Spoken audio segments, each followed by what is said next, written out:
everybody, and welcome to VIE Speaks, Conversations with Heart and Soul. I'm so excited today to have a great conversation with Erica Pierce, the Vice President of the Seaside Style in the idyllic town of Seaside, Florida. And I have known Erica for 28 years now, and so we go way back. And the story is just going to be fascinating and rich and full of so much inspiration, because this is truly a story of inspiration. Erica, welcome to the podcast. Thank you, Lisa. I'm glad to be here. So fun. So when did you go to Seaside? I think it was 10 years after Seaside was founded. Actually, I moved to this area in 1985, and I was pregnant at the time. And once my baby was born, Mackenzie, yeah. my daughter, I was restless. You know, I had worked all my life. So I wandered down 30A, and at that time there was not a soul on the highway, if you can imagine that. Yes. And Bud & Alley's had a sandwich board outside, said now hiring. And I got my courage up and went inside, and Dave Roshkov and Scott Wachowski had just opened a year previously. So this was 1987, and I started working for them as a hostess. Then I figured out the way to make money was to be a waitress. So I was working my way to the top. Right. Wow. So basically, February 1987, I hit Seaside. Wow. And then how long did you stay at Bud & Alley's? I stayed at Bud & Alley's 2 seasons, Okay. but I was hired by Robert Davis in August of 1988, still working at Bud & Alley's. Yeah. And at the time, Dreamland Heights, which is known as the Hall building, was about to be finished, and he was going to open up a general store in that building.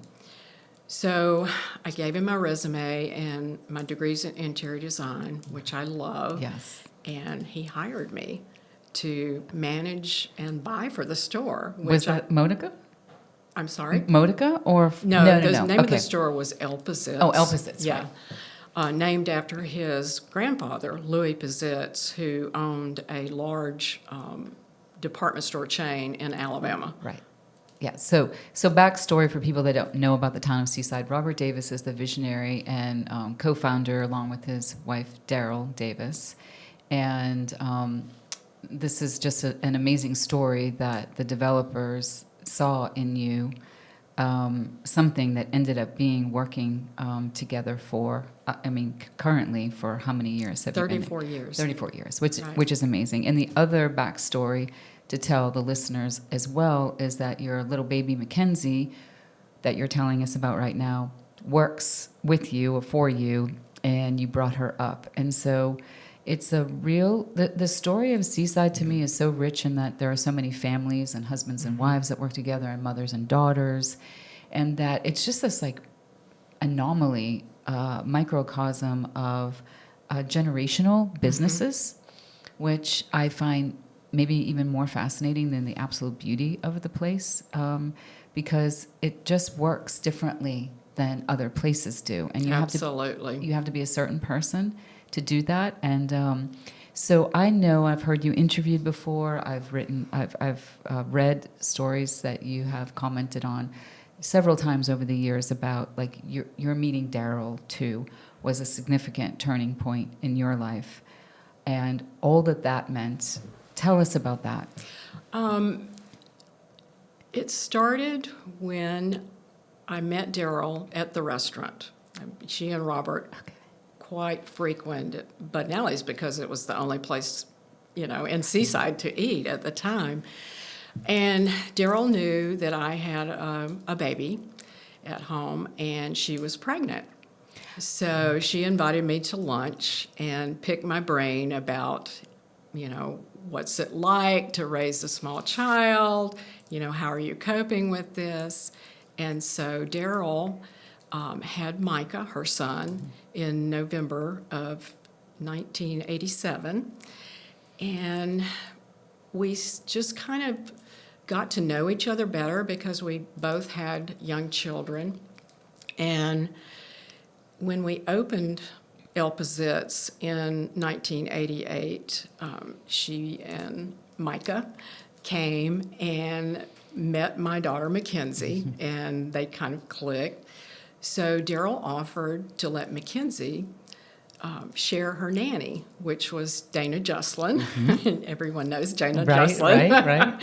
She's the most phenomenal woman, nanny, entrepreneur Yes. that you can meet. So basically, Mackenzie's been in Seaside since she has been 1 year old. Yeah, that's amazing. You know, she started working for us at 14. She was going to the Seaside Neighborhood School, and I would make her walk over to what was then Perspicacity and empty the garbage, clean the mirrors, you know, sweep, do whatever. And then when she turned 16, she wanted to get a car, so the deal was she had to pay for her insurance, so she went to work for the Seaside store. Great. Selling T-shirts. Wow. So it's in her blood. It's in her blood. And I moved here in 93, and I remember, you know, looking out my office window at Seaside and seeing this person, Dana, which I would say resembled like the Pied Piper of Yes. kids, because all these little kids would be like a flock of ducks behind her, you know.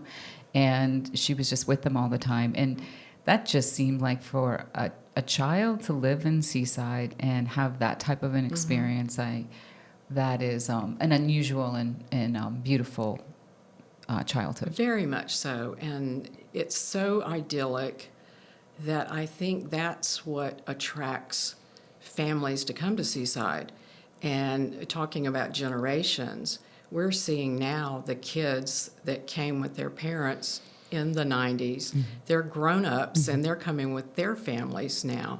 And we see that The it's legacy. generation after generation that they love Seaside so much, that's where they want to come back. Right, yeah. And that is the foundation of it. And then you've built a brand, a huge brand within Seaside, with the Seaside Associated Stores.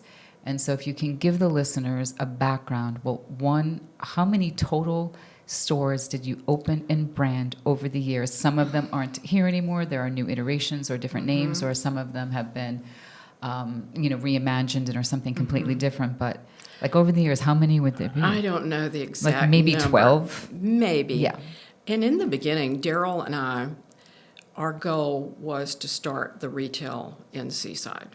She started with Perspicacity, and she had a collection of Italian pottery. She had some children's toys. She had some antiques, rugs, and she also had the first Seaside T-shirt. And Daryl had gone to a drafting class in Panama City and actually hand drew the first Seaside logo. Yeah, that's amazing. It's amazing. So most of our stores spun off of Perspicacity, the first one being El Pazitz, and we moved the housewares there. Then we decided to open a shop called Souvenirs, and it was spelled SUEVANEERS. Right. And that was originally in a 400 square foot space. Then we opened a stationery store called Papyrus. And That was before my time. we didn't know that Papyrus was actually a registered trademark for a very large chain of stationery stores. Whoops. Whoops. Along that time, we opened next door a store called Petals and Petals, and we had fresh cut flowers and rented bicycles. A strange combination. Wow. So our poor manager there, Sherry Lindquist, she spent more time adjusting bikes and working on bikes than she did making flower arrangements. So that business we dropped soon when the Cottage Rental Agency just started renting their bikes on their own. We had another store called Seaside Transit Authority, and it started out selling Vans and Superga tennis shoes. We were way ahead of our time. It was not in vogue there. Right. So we decided to let it grow up. We moved it across the street to downtown and turned it into a travel store. So we carried ex officio clothing, Columbia, Mephisto shoes, Arsh shoes, all kinds of just, kind of an Orvis type store before Orvis was known in this area. Way ahead of Yeah. our time. Yeah. So that's Amazing. Yeah. And so now, current day, if you could list off the stores that you're managing right now.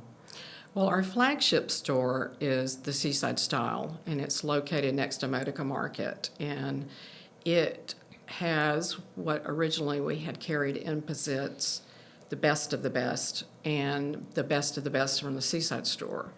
The store is phenomenal. I think it's one of the best put together stores on 30A, if not in Agreed. this area. We had a desire from our customers to increase our color palette. With the Seaside Style, our color palette's pretty classic. It's nautical, your Right. red, whites, and blues with pop colors of khaki, that type of thing. Well, people wanted more color, so we opened up Seaside Beach, and we did the colors of the water and the colors of the sunsets. So basically, it was a mint, a tan for the sand, an orange for the sunsets. And so we expanded into 7 colors into that store. Amazing. Yeah. I mean, the story is so big. I want to keep it going and touch on all the keystone points. But let's segue for 1 second into when you talk about the colors and how Seaside has its own colors and your own paint color, and then your own warehouse, and what it's grown into is a empire, a branding business that took off into something that it can't even be fathomed what you've been able to do. So share about like where you are now from having 7 paint colors. Right. I think it goes back to the early days in the 90s, the whole decade. Daryl and I were trying to build the retail, and once young entrepreneurs started coming in Seaside and wanting businesses, we said, let's just do our stuff. We're done opening new businesses, so we thought. Yes. And we concentrated on, okay, how can we tie all of our stores together? And at the time, there were 5 stores, and she had Perspicacity, which was an open-air market with women's fashion and accessories. We had Seaside Beach, we had Seaside Kids, we had the Seaside Store, and we had Pizitz Home and Cottage. So we wanted to pull everything together so that we weren't spinning our wheels buying for 5 stores that all had their own look and Personality. feel. Right. So we worked with a consultant who was a homeowner at the time and helped us put together just who we were and where we were going. So it developed kind of our company mantra that everything that we carry has to be real, it has to be fresh, it has to be simple, it has to be classic. And that gave us our running shoes. So every time we go to market, anytime we look at our marketing, anytime we look at any kind of branding, we say those words. And if it doesn't fit into that scope, we leave it. So it made going to market easier because it kept us focused. Tell us about all the places that you've been on your inspiration trips too, because this is not just it's very thoughtful and methodical, and your research with your travel is very real, and you've been a lot of places. So tell us like some of the nuances from different places, like for example, Nantucket, that we both love. Yes. Nantucket a lot. Right. So that would be a really good excuse to go on another trip there. Oh, Anytime we're that you planning can. on it. No, Daryl from the beginning has always been about expanding our horizons personally. So even from the beginning, when the company was not making money, she would say, if we went to New York City, you have to go see a Broadway play. You have to go to the museums, starting there. We always try to be inspired by something we see, and it doesn't necessarily need to be a product. It could be a certain way someone does things. It's food at restaurants. It's paint colors that we see. And we started traveling just to different places to see what everybody else was doing and to get inspired. One of the best trips we ever took was to the south of France. Rented a car, stayed in Nice. It was just gorgeous. Drove to Saint-Tropez, drove to Le Pins, drove to Monte Carlo, and just it blew us away. We came back with so many ideas because, of course, the Europeans do it so much better than we do. Correct. And since then, it's like we pick a spot almost every year that we haven't been to, and Nantucket was one of those places. And we just felt like, oh my gosh, this is Seaside. Totally. Yeah. The customers were the same. They were, of course, had a lot of money, but they were so down to earth, just casual and so friendly and open arms. And just the downtown Nantucket, the little shops. So and charming. things. So charming. Yeah. So charming. And so last year, I think you went to Palm Beach in Florida a couple of times because that's like, to me, like it was on my radar going down there, and then we wrote about that in the magazine as well. But I was fascinated with what was going on down there, and so it truly is fascinating. And we chose Palm Beach because we're moving Cabana from the open air market to a large indoor space, and we needed inspiration and thought that Palm Beach was the vibe. right. And we stayed at this wonderful vintage hotel, the Colony. I think you've been there. Which is amazing. And they are so on brand at what they do and so Palm Beach-ish.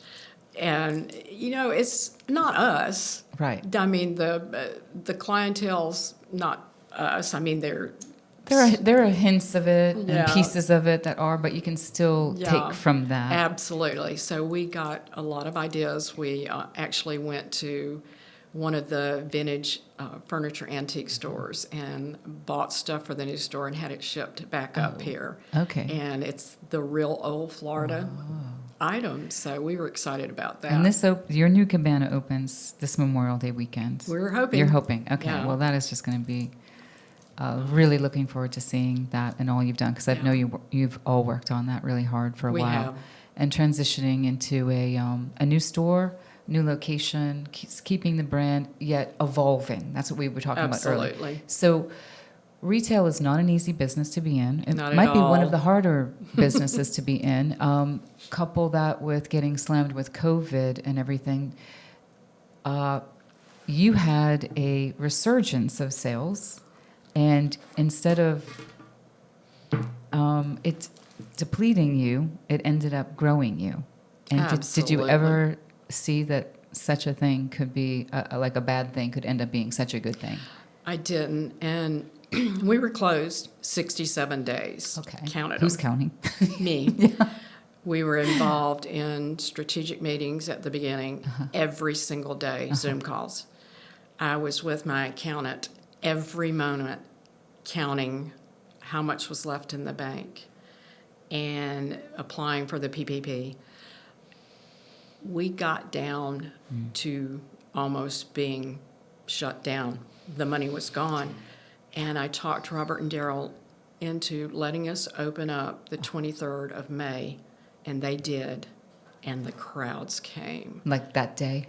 It started with Memorial Day Okay, weekend. well, a week later, I think yeah. people were so tired of being shut in, so tired of not being able to travel. They couldn't go to Europe, they couldn't go to Mexico, but they could get in their car and drive to Seaside. Yeah, it was like a boomerang effect. Like It absolutely was. And we ended up doing the same amount of money in 2020 as we did in 2019, and we were closed during all of spring break and all of May. yeah, that's amazing. And it's amazing. And I feel like people are loyal to us, and it just grew into this phenomenon of people standing in long lines to get in to buy a piece of Seaside.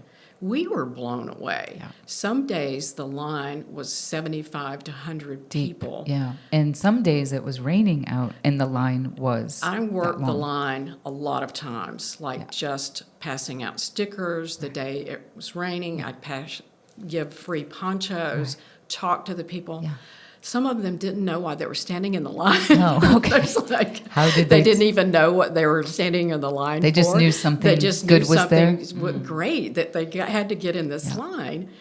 And it just, the whole experience of talking to the people in the line just made me feel like, wow, Yeah. we have done something that's- so successful. Congratulations. I mean, it just like an onlooker, driving to work and looking at that was something to behold. Yeah.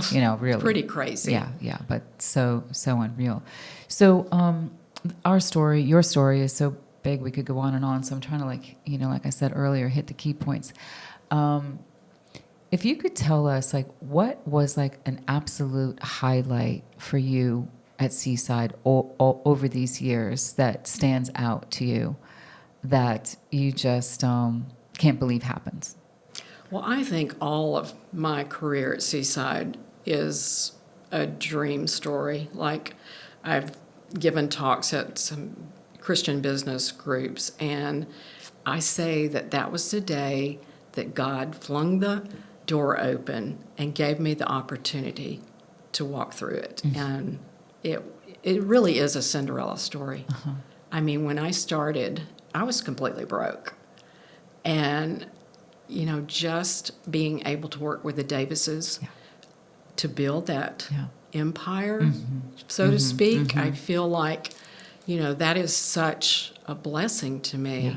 The other thing is to see how my family, my daughter, my husband, my niece, wanted to come and be part of the family business. And we feel like it's a family business with Daryl and Robert and Micah. Right.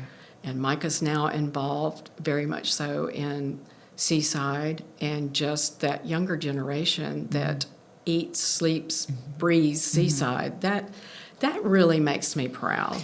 Yeah, I mean, that is also a blessing because so many people don't want to follow their parents, and they want to go do their own thing for whatever reason. Like, a lot of people don't want to do that, but the fact that they did and they're as passionate as you, that's definitely something to be super thankful for.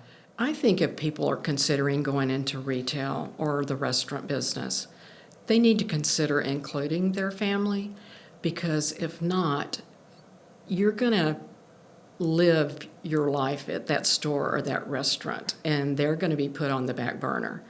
And I think the more you can involve your children at the beginning with your business and include them, we took them on buying trips when they were teenagers. Yeah, live, work. Exactly. Working and playing And at the same time. that's what they wanted to do. I think about the Modicas at Modica Market, Carmel and Charles Jr. They stepped in when their parents, were getting older, and they ran the business for their parents. And I think even today, Sarah still, has to approve a lot of things, but they're in there day and night. Right. It's incredible. It's amazing. So you are publishing a book, a legacy book on this story that we're talking about right now. And we're super excited to be collaborating with you on this book.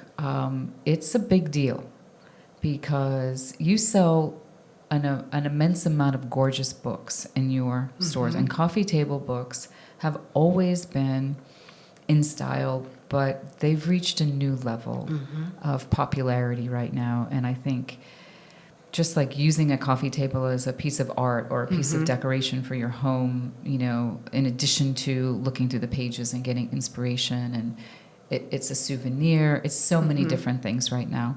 How long have you been hoping and planning for this book that we're working on right now?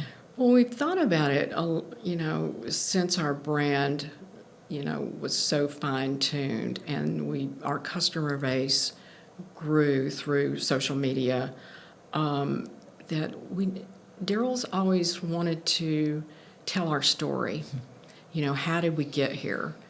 And it truly the book starts out with Daryl's story, which is while Robert was still in real estate, she opened up a farmer's market and sold tomatoes and vegetables, and she would display them in these beautiful baskets with colorful tissue paper, to how she and I met and really started all the retail in Seaside, and how together we're still, partners on that, and have grown our team. And I think, for those of you that love Seaside, or those of you who have never heard of Seaside, I think the book will be very interesting. It's very pictorial driven, not a lot of written words, but enough to Tell a story. But I think visually, this is a beautiful book, and I think Lisa's team is doing an incredible job on creating that. They are, yeah. I think it's, and your team too. I mean, it's definitely, as we know, like absolutely so collaborative at this point. The birthing of the book was not easy because, as you were saying earlier, you know how Seaside's brand is so simple, and like all the adjectives you were using to describe, like if it's not on brand, then we're not going to sell it.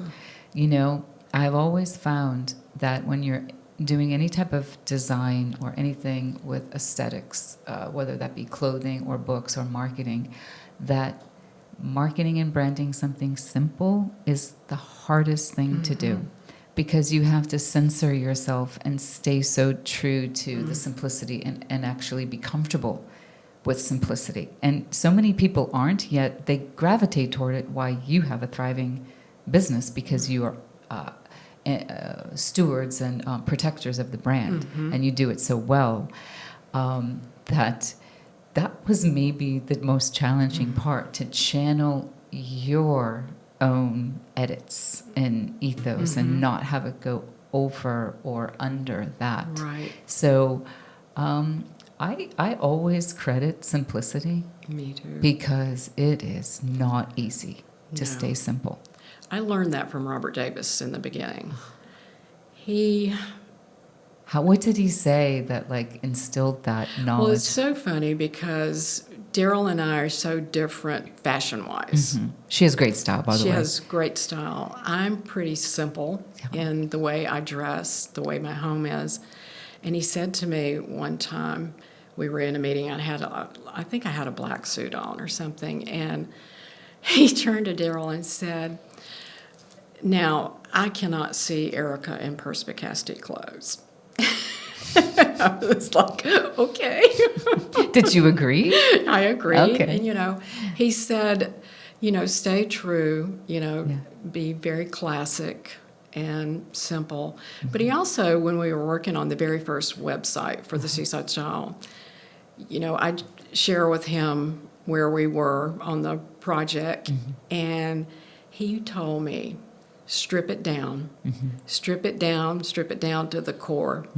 He said, you don't need all this fluff.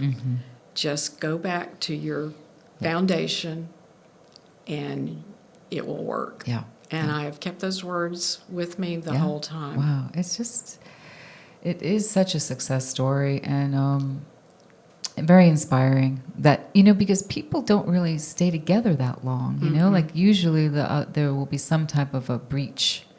And so just keeping a relationship for a very long time, I think that's as much of a testament to the financial success, and that the fact that it's still going on too. And that's probably how it is still going on, because that hasn't been broken. Right. I mean, we've had our ups and downs. Of course. Everybody does. Yeah, everyone but I does. think it's like a good marriage. Yeah. You're going to fight with your spouse, argue. Get through things. But then you work it out. Right. And... Well, the ability, though, to do that is so few people actually are willing to have an argument and then make up, because a lot of people walk away from that and won't actually do the making up part, which I feel like the relationship is much better when you do have some aught and some angst, because then it's real. Right. And a relationship has to be real for it to be really good. So. And you grow from it. Yeah, totally. So, your book is going to debut in October 2020, which is so exciting. And I know they are going to fly off the shelves. You're going to have to get more and more book space. We can do a sneak peek of the 2 covers. So we decided for the listeners out there that there were about 8 different cover options that were presented by our team, our creative director, Tracy Thomas, and Jordan Staggs, who's our editor and communications director, is the author of the book. And we thought the day before the meeting when we were presenting it to you that we loved the 2 covers equally. And then thankfully you did too, because we think they're going to go for... different people will buy both. Some will buy one, some will buy the other. But one of them is your mascot, Bud, who is your dachshund dog that's been with the brand and lived so many different lives, new buds and all that. And that's just adorable. But it is so part of your brand, like in the Seaside Style with the keychains and everything. It's so simple and so endearing, but the story behind it is so authentic that Bud was truly part of that brand and part of that town. Absolutely. And people relate to it. And that's what branding is all about, relatability and connection. And so that is what you've done. And then, thankfully, I think, your book is capturing all of that, which is, very hard to do. Just because I'm fascinated by this, and I know other people are, but you might find it boring, tell me what it was like when The Truman Show was being filmed in Seaside. Because I can't get enough backstories on that. The circus came to town. Yes. It was almost like an invasion because they really commandeered the town. They built fake building sets, and I think they paid to have the town square bricked. It was quite interesting that they cast a lot of local people. The school bus drivers, the twins from Dufuniak.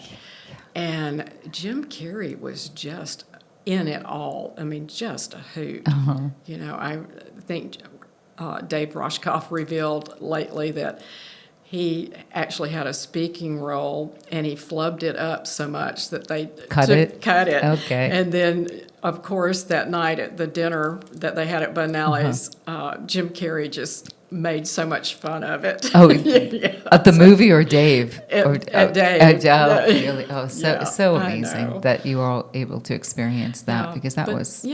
it was so good for the town. It was.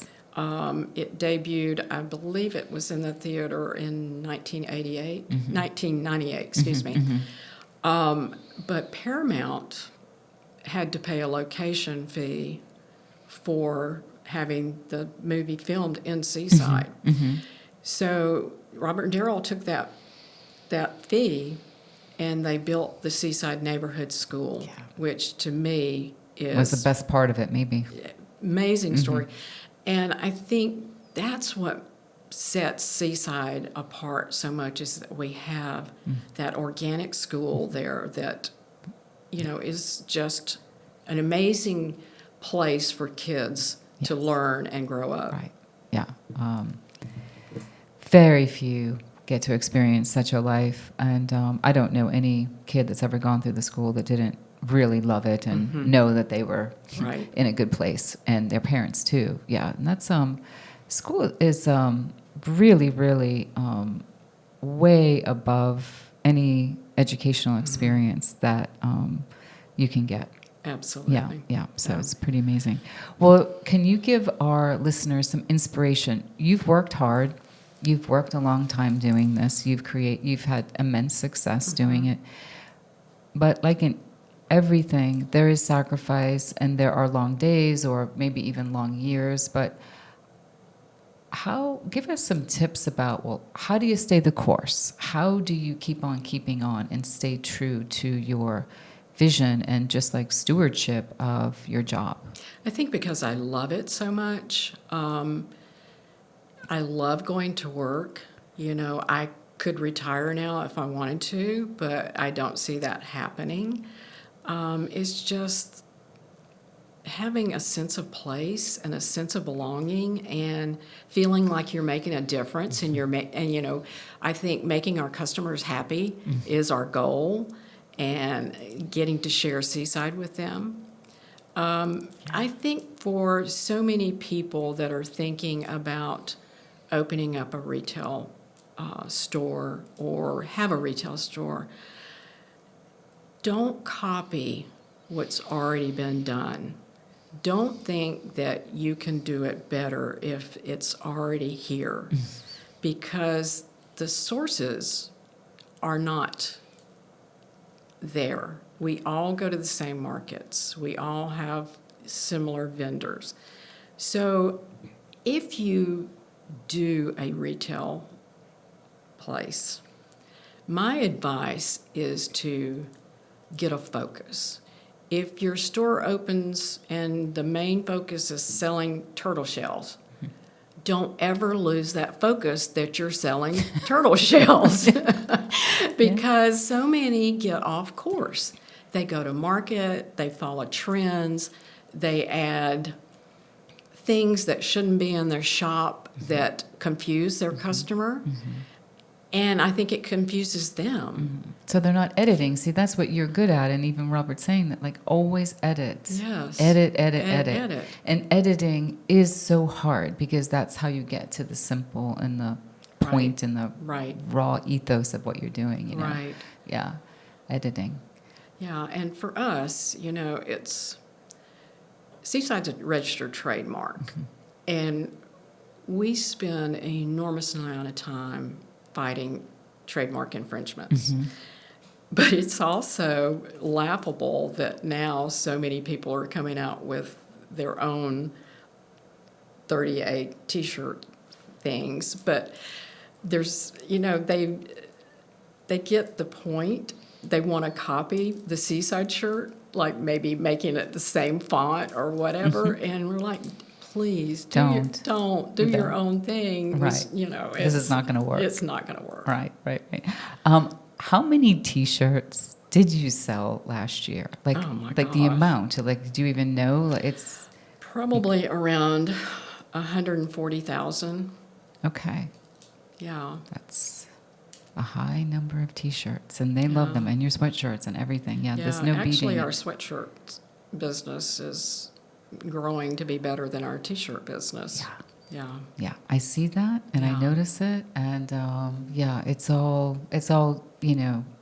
just an incredible journey. But again, it's the brand. It's keeping it. It's not deviating from it. Knowing who you are, and then like you said at the beginning, you have very loyal followers and very loyal customers to your brand and to the Seaside experience too. So I congratulate you. It is really a marvel to watch, like all that has become. And I know you work hard, and I can't imagine anybody else that could have been in that position to do actually what you did. And obviously, Robert and Daryl, because I always sing their praises everywhere I go. Nobody's as crazy as we are. Well, you do need a whole lot of crazy to keep things going and keep them right and pure and all that. Well, do you have anything else that we can talk about? Let me think. Are we missing anything? So many stories. There's so many stories. There's so many stories. Well, people will have to find those stories in the book, Absolutely. The Seaside Style, debuting in October 2020 this year. I can't wait.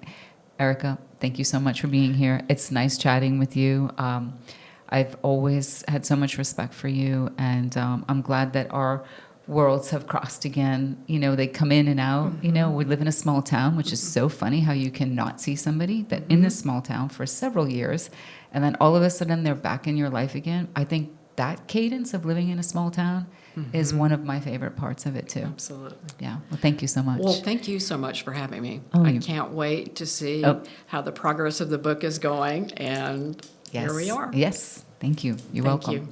So everybody, stay tuned for more podcasts. VIE Speaks, Conversations with Heart and Soul. Our guest today was Erica Pierce, Vice President of the Seaside Style. And you're going to have to get that book. And we thank you so much for listening and so much for watching. Have a great day.